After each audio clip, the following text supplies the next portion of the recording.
মানুষ বললে ইমাম সাহেবের কথা মনে ভাই, জুমার নামাজের সময় ইমাম সাহেবের কথা মনে ভাই, এশারের নামাজ, ফজরের নামাজ, যোহরের নামাজ, পাঁচ ওয়াক্ত নামাজের সময় ইমাম সাহেবের কথা মনে হয়।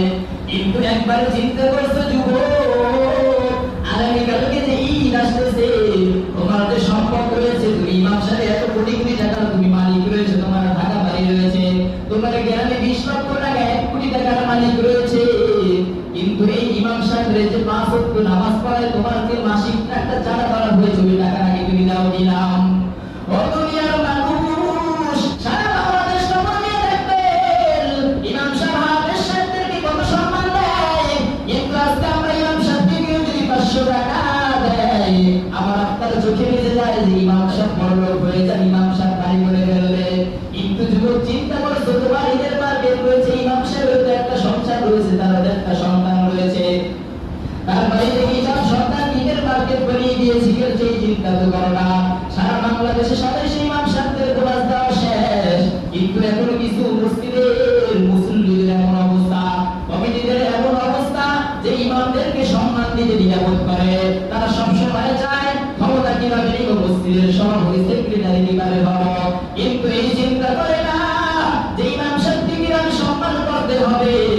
আমার এই দুই চোখের দেখা ইমাম সাহেবের গায়ে পাও লাথি লাগতেছে, একবার বলে না যে ইমাম সাহেব সরি মাফ করবেন, বরং ইমাম সাহেবকে পাও লাথি লাগে, কিন্তু তাকে একবার সরি বললো না, বরং তার দিকে চোখ উঠে ফিরে তাকায়।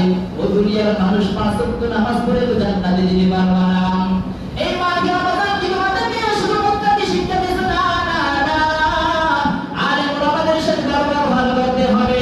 5 ওয়াক্ত নামাজ পড়ে জান্নাতে যাওয়া বিষয়টা এমন নয়। আলেমদেরকে মহব্বত করেও তোমার জান্নাত অর্জন করা সম্ভব আছে অবশ্যই। তুমি একটা আলেমের সাথে সম্পর্ক রাখো, ওই আলেমের সাথে সবসময় ভালো ব্যবহার করো।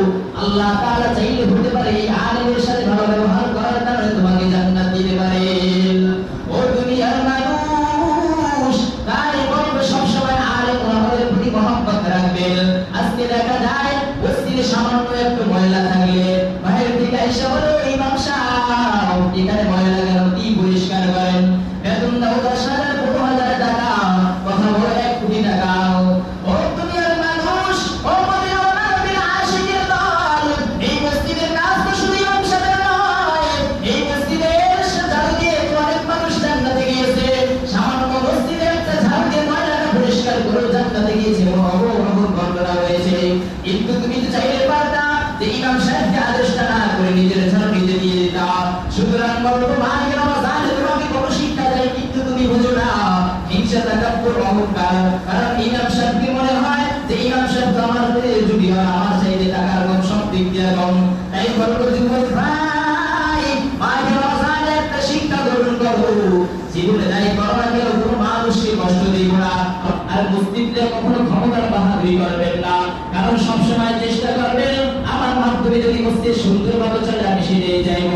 কখনো ইমামকে আদেশ করবেন না, কারণ একটা ইমামকে আদেশ করলে হতে পারে এই আঙ্গুলটা যে আপনি উঠাইছেন, এই আঙ্গুলটা যে আপনি নামাইতে পারবেন তার কোনো গ্যারান্টি নাই।